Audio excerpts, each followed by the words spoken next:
Vladimir Igorevich not only was a great mathematician, he was a great scientist, in the sense that he was interested in problems not only because they were technical and difficult, but because they were in a sense natural.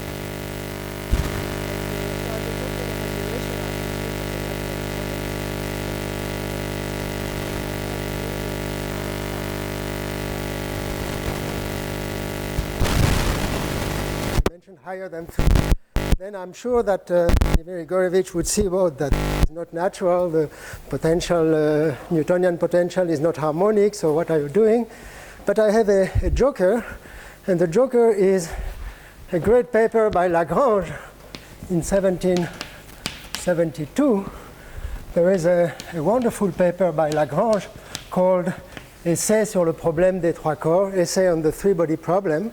And in this paper, he does the first so-called reduction of symmetries of the three-body problem. And if you read attentively the equations he writes down 10 reduced equations in terms of quantities which are invariant under isometry. And you have 3 first integrals. And then the first time you see that, you are a little puzzled, because you certainly know the energy as a first integral. And as you have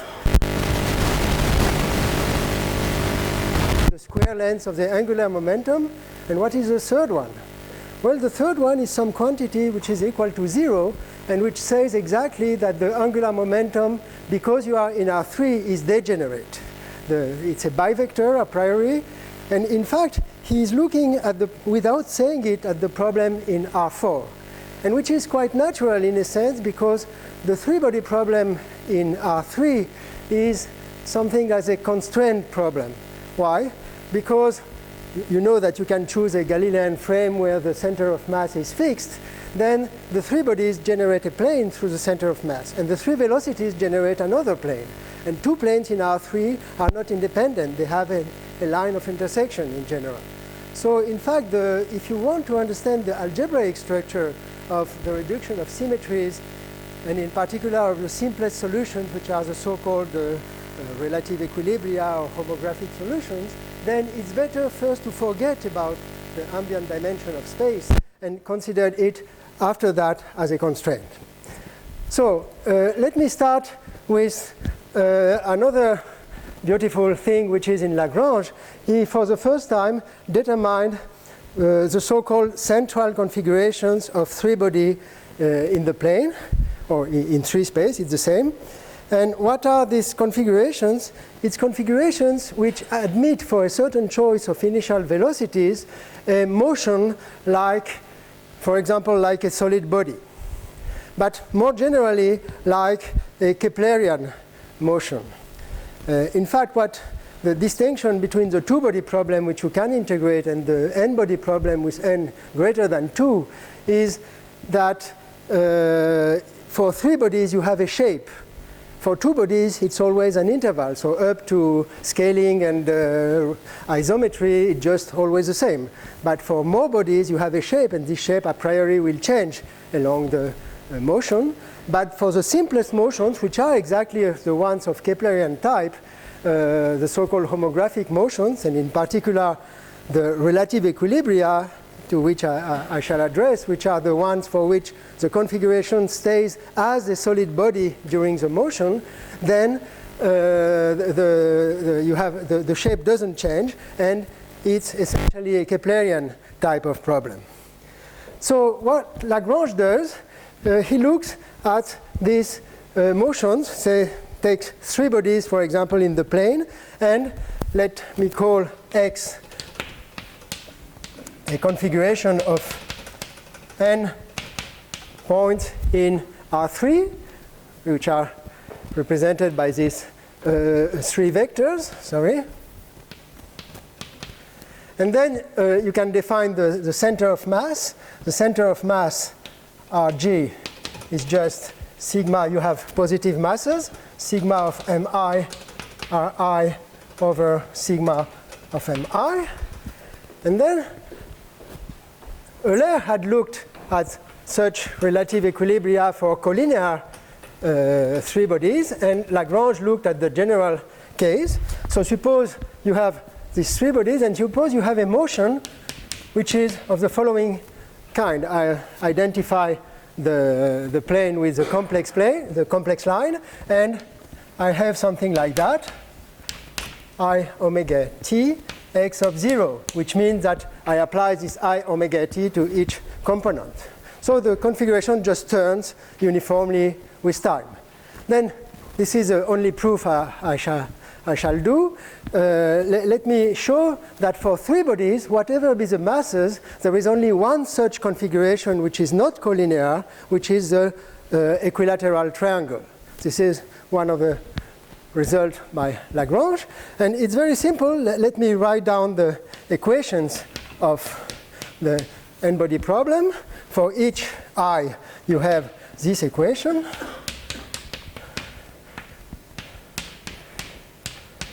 So it's attracting, and you divide, so it's 1 over square force, but so here you have to divide by the cube. And then you are looking for a motion which is of the following type. So of course I didn't write it correctly, because here I wrote it as if the center of mass was at the origin. So I should here take away the, let's call it xj, the center of mass. So it's a rotation around the center of mass. And now, of course, if you have such a motion, you have that the Ri double dot equal minus omega square. So minus Rj equal minus omega square Ri minus Rj. Just take twice the derivative. Then you write down what is this. Omega is the same for all the three bodies. Yes, you suppose that the three bodies just rotate as a solid body. This is the definition of a central configuration, if you want, one of the possible definitions. Then this is 0. You know that the center of mass has a uniform linear motion by just adding the equation. It's obvious, so you can erase this. And then this, well, you write down the formula. You have sigma j different from I of mj, rj minus ri over the cube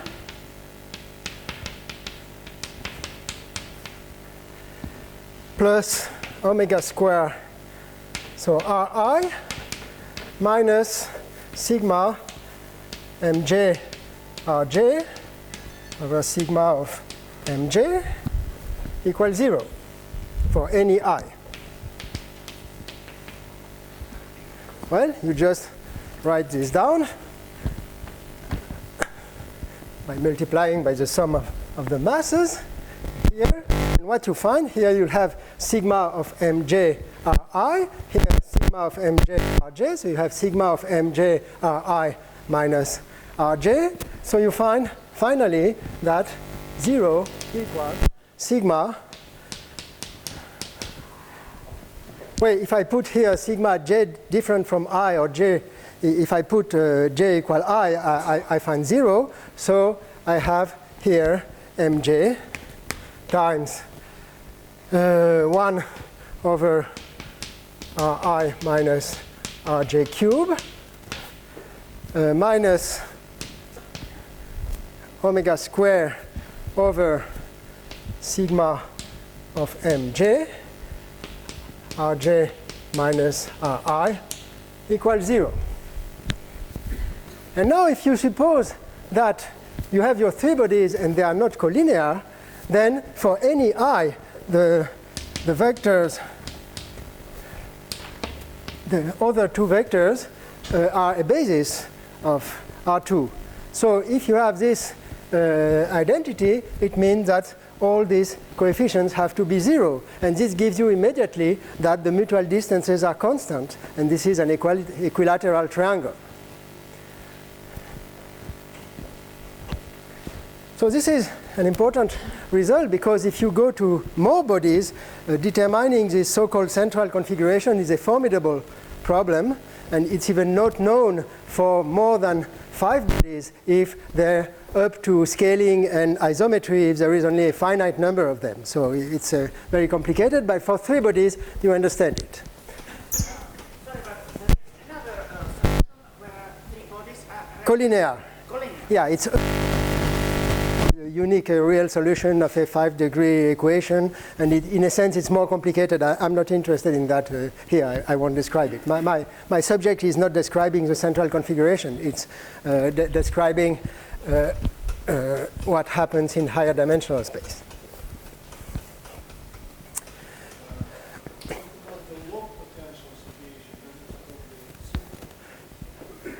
You see, you didn't use really very much that it's the Newton potential. If it's a homogeneous potential, for example, you'll have the same result. Yeah, for log potential also, it will work. It's I'm asking whether there's still a question about finiteness of central configuration. yes, sure. It's a little simpler, the log potential, but still, yeah. Yeah. So if you try to do it in 3-dimensional with 4 bodies, then you have some more. That's exactly what I'll do now. That's exactly what I'll do. So first, let me tell that the result of Lagrange was more complete. In fact, he proved that this kind of configurations admits the so-called homographic motions, where each body has a Keplerian motion around the center of mass, and the triangle stays equilateral, but with a periodic change of the size. But I'm not interested in this kind of motion for the moment. But another very important thing that Lagrange proved, and which is not at all obvious, is that for these homographic motions, even if you are in 3 dimensions, then whatever the motion has to take place in a fixed plane. And this is not obvious. But now let me go from 3 to 4, and let me take 4 body. And exactly the same reasoning with one more body in R3 will tell you that the non-coplanar central configuration that is this kind of motion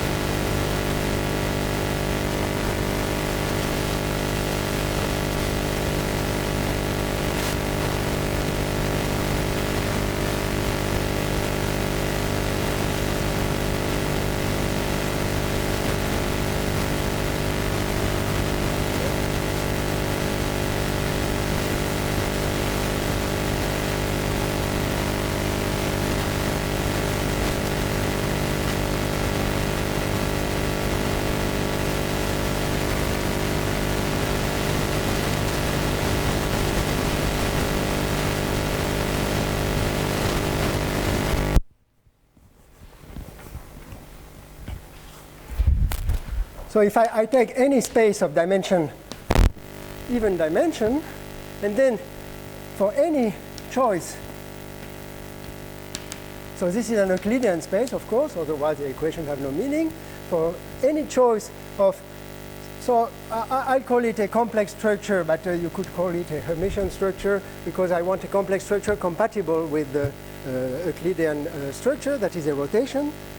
For any choice of J, a complex structure,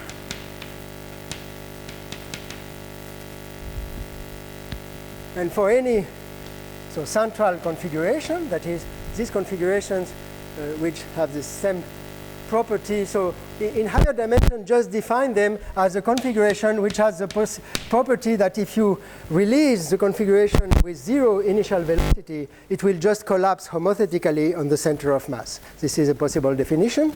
And then if you take any complex structure, then you'll have exists a relative equilibrium motion exactly of the same type. x. So let me once and for all suppose that the center of mass is at the origin. Then I'll write it like that. E to the omega j. There is no, omega j t x. The same formula, but now with a complex structure. Where do you take complex structure? I just choose one. On R4. Well, of course, in the plane it's not very interesting. Up to orientation you have only one. But on R4 you have, up to orientation, you have a whole sphere of complex structure. And in R6 you have a P3 of C. So you have a lot. And for any one of them, you'll find some relative equilibrium motion in R4. If you want to see them, you look, there is a very nice article in Scholarpedia. You know, that's the same as Wikipedia, but with authors, which is done by Rick Muckel, and which is called Central Configurations, I think. And then you see animations of, for example, of the tetrahedron having such a relative equilibrium motion in R4. So of course you project on the screen. But now a surprise comes. And so this is something we had done in an old paper in Invenciones with Alain Albouy.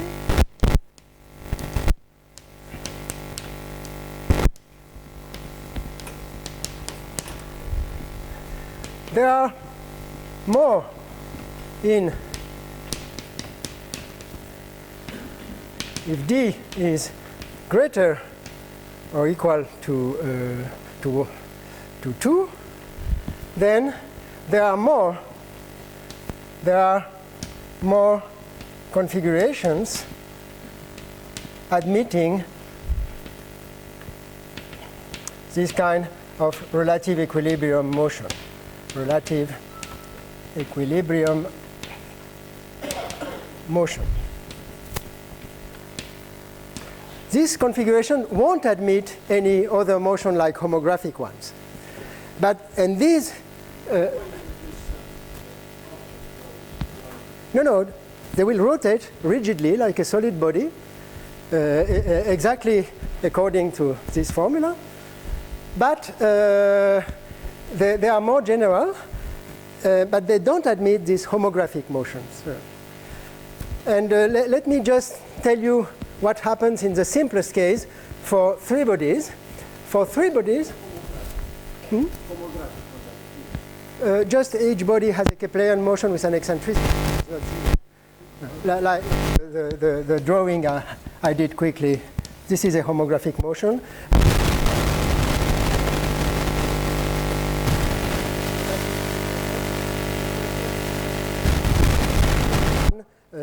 Between 0 and 1, and relative equilibrium is eccentricity 0. So that's really Keplerian motion, and that's the Kepler laws. Just because.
most of it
what I'll do is I'll define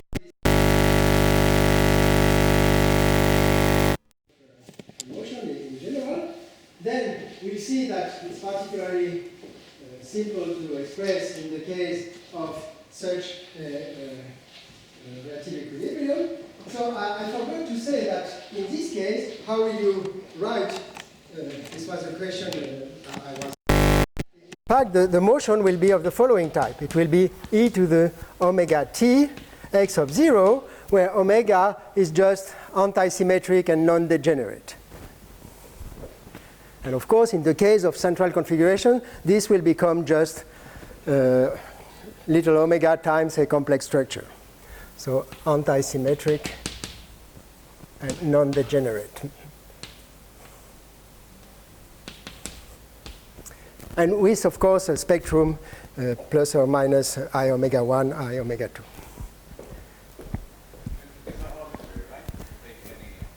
Yeah. So now let me start. I have to define some notions. So I'll define the two things for the moment which will be important, which will be the inertia tensor or inertia matrix. We'll see. And the angular momentum.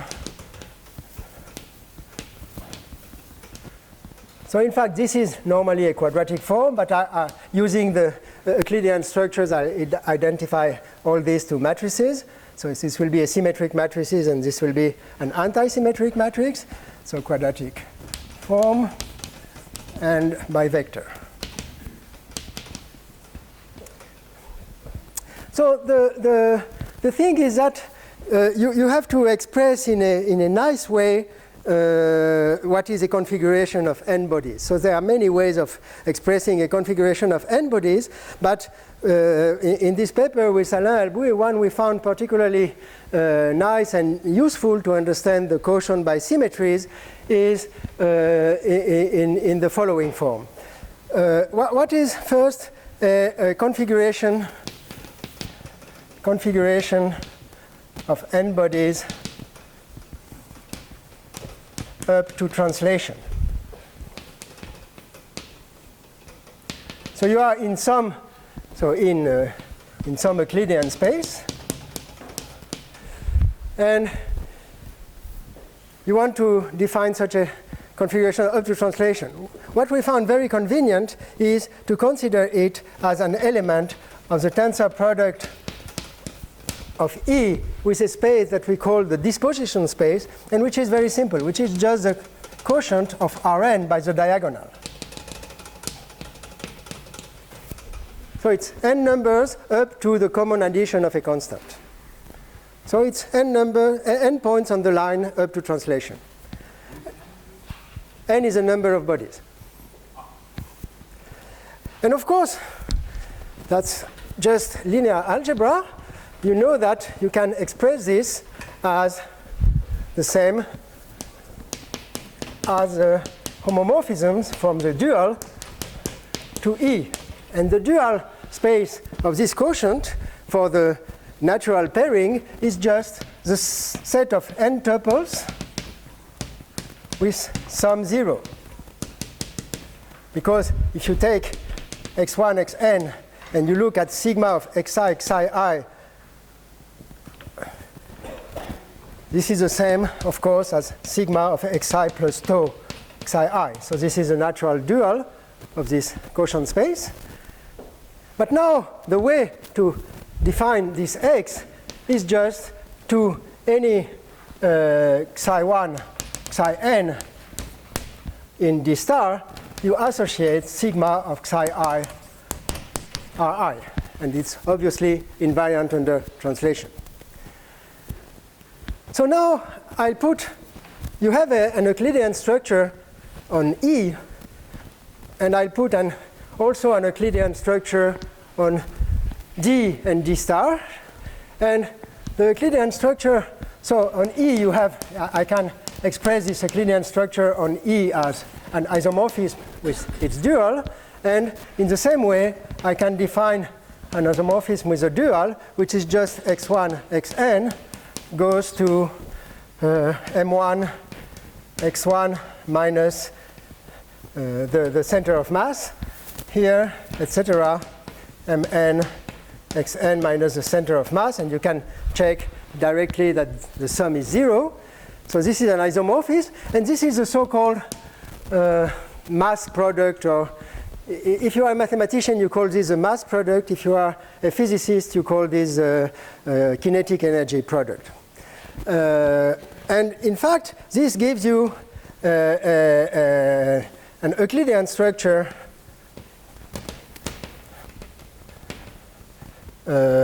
mu tensor epsilon on, well, mu minus 1 on, mu, sorry, on D tensor E.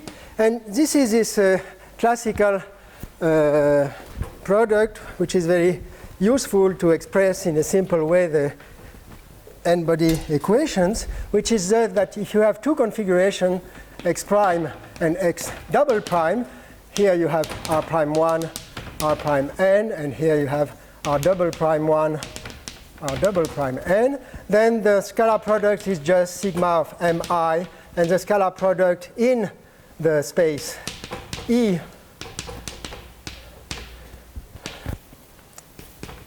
epsilon. So now using these scalar products, I always identify the space with their dual, and I'll consider matrices. So it's not an intrinsic way of speaking. That's not the right way of thinking to this object, but it's very nice to compute. So let me just write down how I represent a configuration. Well, I'll just take an orthogonal basis in this space. And in fact, an orthogonal basis in this space is something very well known. It's called the Jacobian basis. For example, if you have three bodies, then, for example, you take the center of mass of these two, and you take this vector, and then these two vectors form an orthogonal basis for this scalar product. And if you have four bodies, well, you can do this in many ways. For example, like that and like that.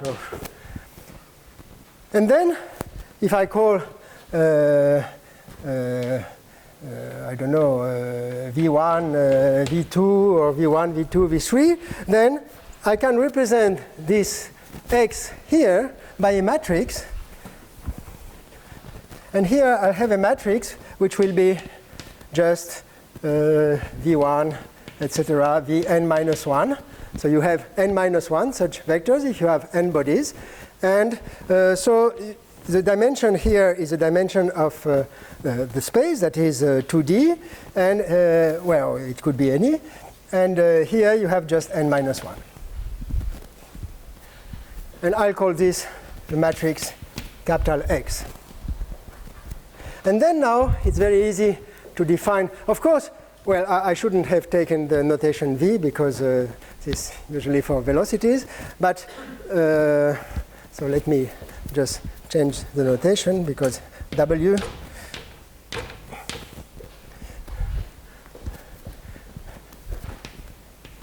Now you can do the same with the configuration of velocities. So you'll get a matrix Y. So this will be the configuration, and this will be the configuration of velocities. All this up to translation. So this, an element of the phase space of the n-body problem will be given by these two matrices. And so now it's very easy to write formulas for the moment, the inertia, what I call now the inertia matrix,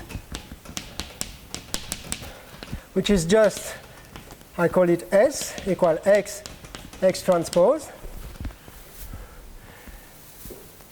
And the angular momentum, and then I'll write down the elements of these matrices. Angular momentum C, something like that, minus Y X transpose plus X Y transpose. And let me write down matrices.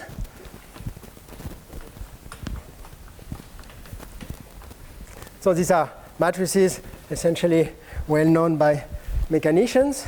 So of course I'll make mistakes, so it's better to look. Yes.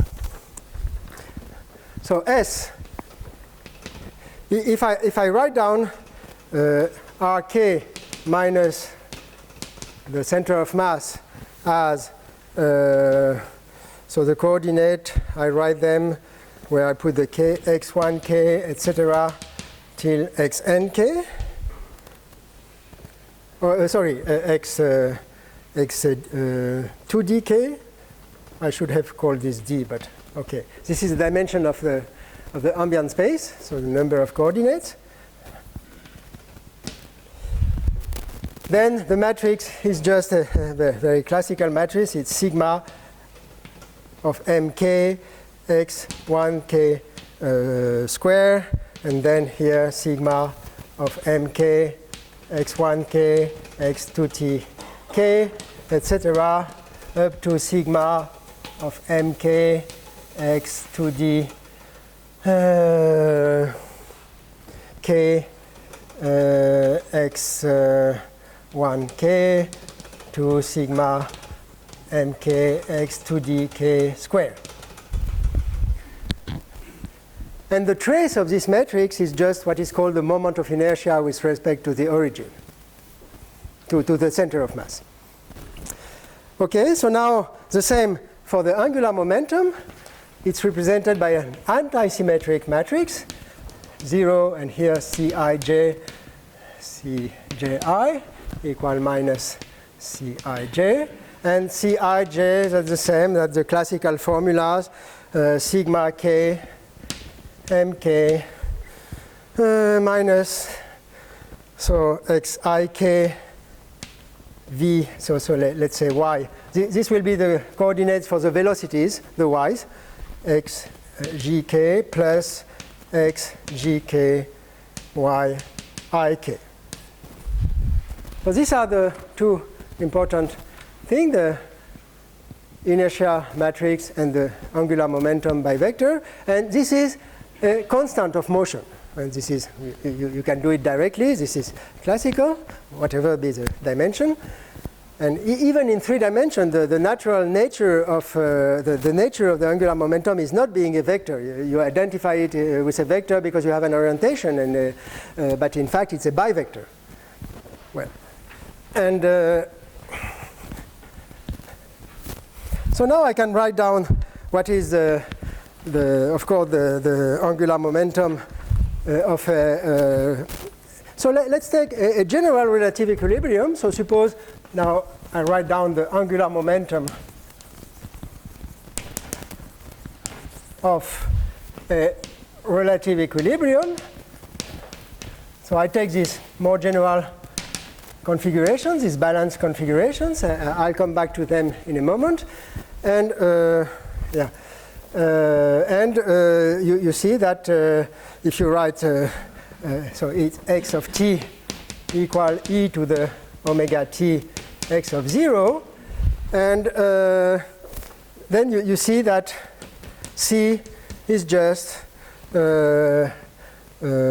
s omega plus omega s. You just, of course, the derivative is just omega times x, and then you plug this into the formula.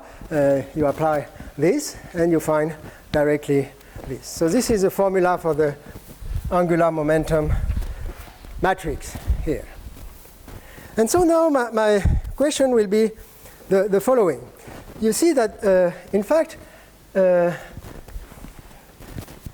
let me write down what you get in the case of a central configuration if omega equal omega j. So case of a central configuration, classical ones. Then you see that you find C equal omega Sj plus Js. And this is a J skew Hermitian matrix. That is, if you introduce a complex structure defined by J, this is J skew Hermitian. And as it is J skew Hermitian, you know that its spectrum as a real matrix will be of the form plus or minus I nu 1, etc., plus or minus I'm sorry. Here I write 2p. Let me shift to this notation 2p for the notation. Otherwise, I'll make mistakes all the time. So here is the spectrum of this. So that is the invariant under rotations of this angular momentum. And now the question will be the following. As soon as I am in R4 or higher dimensional, even dimensional space, I have a lot of complex structures. And to each of one is associated some relative equilibrium motion. And this relative equilibrium motion, each one has a spectrum, which is its invariant under rotation. And my first question will be, what can you say of the set of all these possible spectra for a given balanced configuration? For example, you take this isosceles triangle and you ask what are the possible spectra of the angular momentum. And then once we'll have this answer, we'll see that in fact it's a very interesting tool to understand the bifurcations, because at least in the generic case, I'll write down the theorem in a minute. The theorem is that if you order these eigenvalues, nu1 more than nu2, etc., more than nu p, then the set of possible p tuples that you get for a given balanced configuration is a convex polytope. And this convex polytope, in fact, doesn't come alone. It comes along with a family of sub-polytopes, sub-convex polytopes. And in fact, the result, and probably I won't have time, how much time I have now? 20 minutes? Huh? 19? Oh, you're terrible. Okay, then this convex polytope will come with these sub-polytopes, and in fact the boundaries of all these sub-polytopes will be exactly the values of the spectrum of the angular momentum for which you may have a bifurcation from periodic to quasi-periodic by going from central configuration to balanced configuration. So let me, I won't have time to do things really seriously, but let me just write down a theorem. So let me introduce the map I'm interested in, which I call the frequency map, which is just saying in formulas what I said in words now, frequency map. And it goes from the complex structure. Then you can choose an orientation of the complex structure on R2P. Changing the orientation won't change the image. So I can just look at the complex structure which are conjugate of a fixed one. For example, J, which are of the form a rotation J0 R, a conjugate of a rotation where J0 is some standard symplectic structure, for example, this one. Then this is your space of complex structures, and you go to, so if you want to be sophisticated, you'll say that you go to the positive Weil chamber, but it's just the set of p tuples ordered, p tuples, nu1 greater or equal to nu2 greater or equal to nu p, which are given by the spectrum of exactly this matrix to J. Are you sure G0 is a complex structure? Oh, no, I'm sure it's not. Thank you. Thank you. Yes. So let me write it as a spectrum. It's nicer to work with Hermitian matrices. So let me look at spectrum of this 1 over omega G minus 1 C, which is just G minus 1 S J plus S, which is this one is J Hermitian. J Hermitian means that as a real matrix, as a complex matrix, its spectrum is real and just these p numbers. So this matrix has spectrum nu1, nu p as G complex matrix, and it has spectrum nu1, nu1, etc., nu p, if you consider it as a real matrix. So this is my frequency mapping, and the theorem, so which was obtained. So there are two papers. First, I did it in the case of R4 by hand, and then using more sophisticated tools and using also very important numerical experiments by my collaborators, so with Hugo Jimenez Perez, a Mexican mathematician.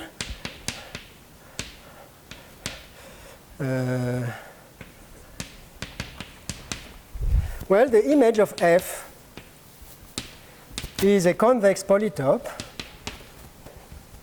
contained. Well, there is something which is obvious if you look. It's contained in the hyperplane sigma of nu I equal the trace of S. I should put S0. The angular momentum is a constant of motion, so in fact it will be the same for at time 0.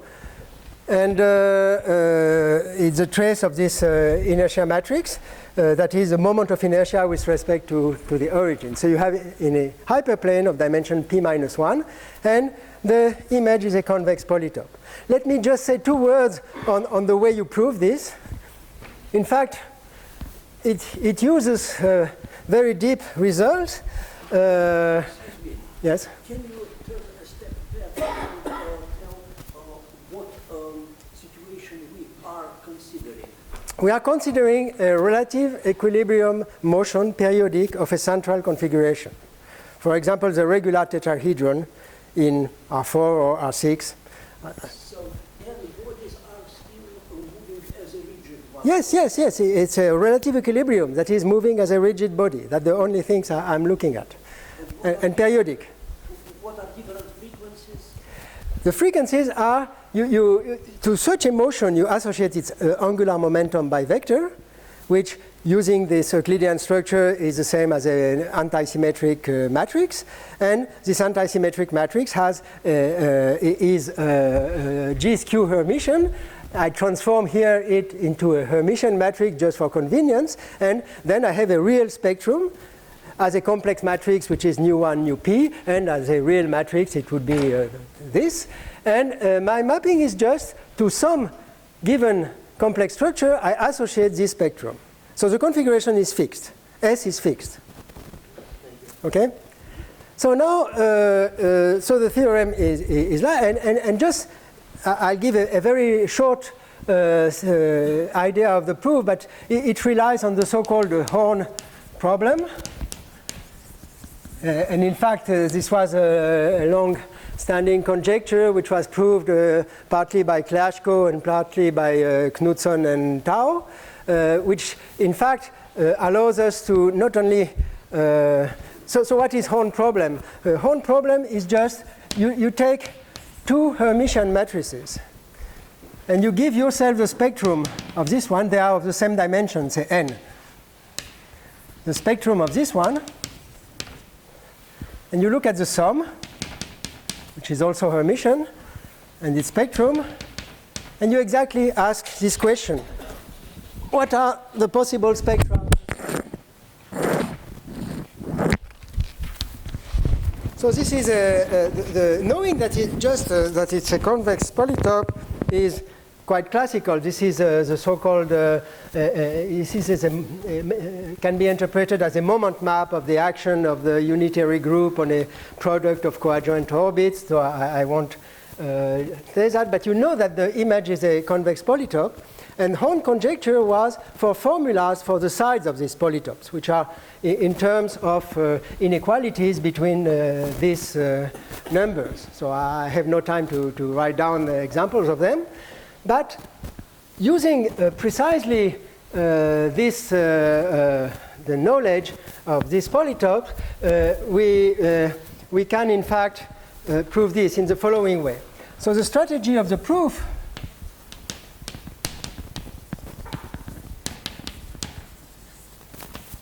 is to, you have this image, and in fact, we'll put it in between two convex polytopes, P1 and P2. Both will be convex polytopes. And this one is more interesting. I'll say what it is. It's related to the symmetries of this ellipsoid of inertia. And using deep results, in particular coming from this solution of the Horn problem, and the precise results are due to 4 people, Fomin, Fulton, Lee, and Poon. Then miraculously, you can prove that these two polytopes are the same. And then they coincide with this image. So let me tell you just what is this one, because it's... So, sorry? What's exactly the result? Oh, I'll say it. I didn't say it. No, I didn't say it. I'll say it now. Well, in a sense, the result can be expressed. Well, there are two things. Let me just tell it. That's exactly what I want to say now. So what is P1? So P1 is, in fact, when you are in front of such a problem, and it's you first try to prove that this is the image of a moment map. But in fact, it's not exactly the image of a moment map, because here you're not conjugating by all the rotation in dimension 2p. You are conjugating only with a complex structure. So it's a subset of rotation. So it's not directly a moment map. In fact, if you conjugate it, and if instead of making S0 fix, you make J fix, and you vary S0, which is the same when you conjugate, you can reduce to something like J0 minus 1 S J plus S, then you can consider it not really as a moment map, but as what is called a real moment map. There is a theory by Oshii and Jamar, but I don't want to go into this. So there is a proof, another proof of this convexity, but not of the other results, by Gert Heckmann and my former student, well, in Chinese it's Zhao Lei, but you should say Lei Zhao, using this, but I won't use this. So let me tell you what is P1, because this will be very important for the bifurcations. So P1 is just the image of what I call the image under F of what I call the adapted complex structures.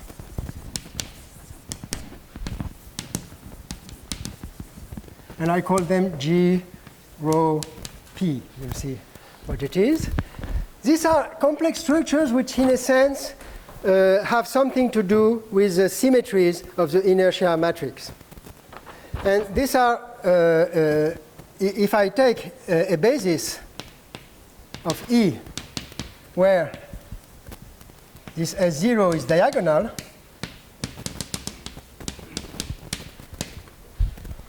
then these are complex structures which have the property that you send one p-plane generated by some of these eigenvectors, that is, some of the basis vectors, to the orthogonal hyperplane. So this will be generated by, so you, in fact, what you do, you have your spectrum, sigma 1, sigma p, and you write it as, you make a partition into two equal parts, sigma pi 1, etc., sigma pi, it goes to 2p, I'm sorry, yeah. And disjoint union with sigma pi p plus 1, sigma pi 2p. And then you take the p-plane generated by the eigenvectors corresponding to these eigenvalues, the orthogonal p-plane generated by these, and you ask your j to send one onto the other. So in a sense, it's some compatibility with the symmetries of the ellipsoid. And then a very simple calculation. So these complex structures have the following form. Let me say it correctly. Yes. They have the form J rho P equal some permutation or maybe sign permutation 0 rho minus 1 rho 0 P, where rho is in SOP or OP, I don't remember. It's unimportant for us. So there are particular complex structures. These are permutations, just permuting the basis. And in fact, a simple calculation shows you that if you compute J minus 1 rho P S0 G rho P plus S0, you find the following matrix. You find a matrix which is, where is it? Rho minus 1 sigma plus rho plus sigma minus. And I'll say what are these sigma plus and sigma minus, and rho sigma minus rho minus 1 sigma rho sigma minus rho minus 1 plus sigma plus, where sigma minus and sigma plus are just p times p diagonal matrices.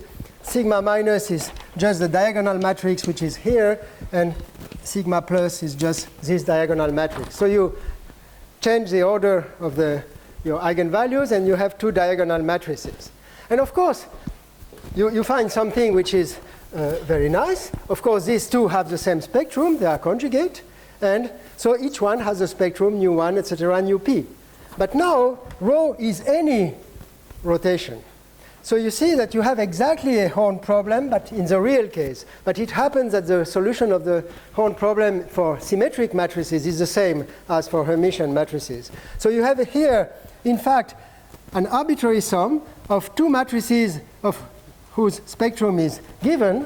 And in fact, as you can just conjugate, you see that as you can vary rho along all the rotation group, you have exactly all possible sums of a matrix of spectrum sigma minus and a matrix of spectrum sigma plus. So you know that the solution is given by this Horn problem, and you have your convex polytope.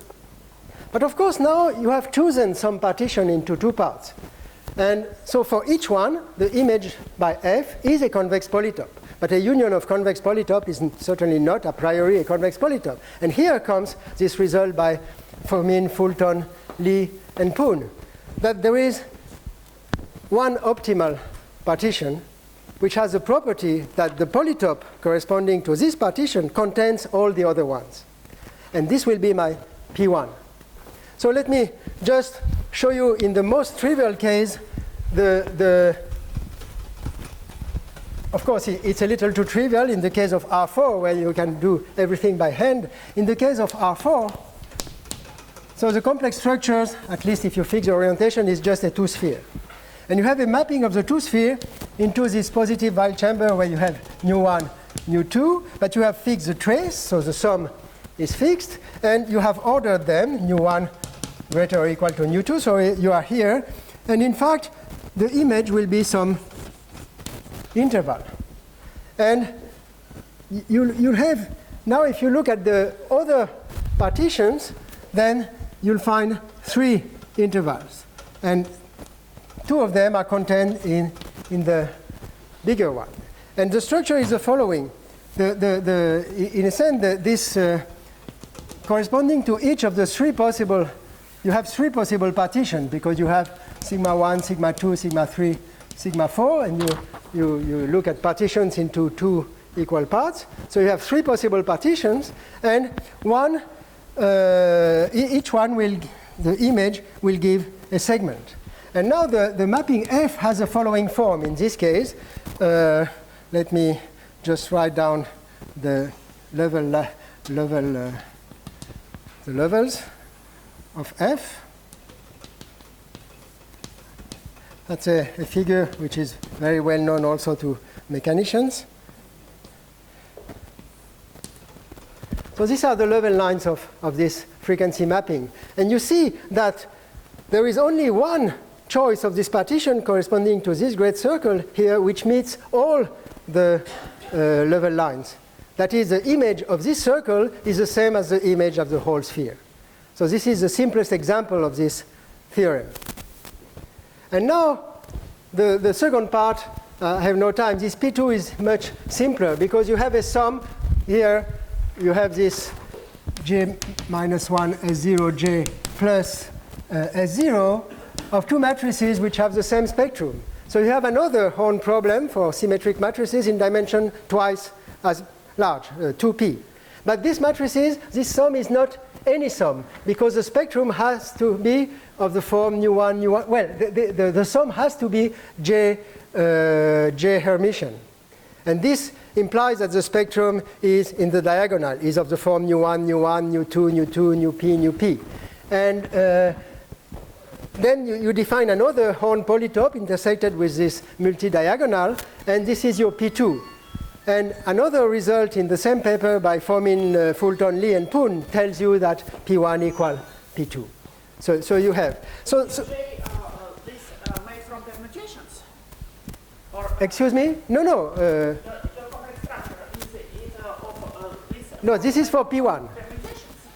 No, for P1, the complex structure is of this form. This is permutation, and this is orthogonal matrix of dimension P.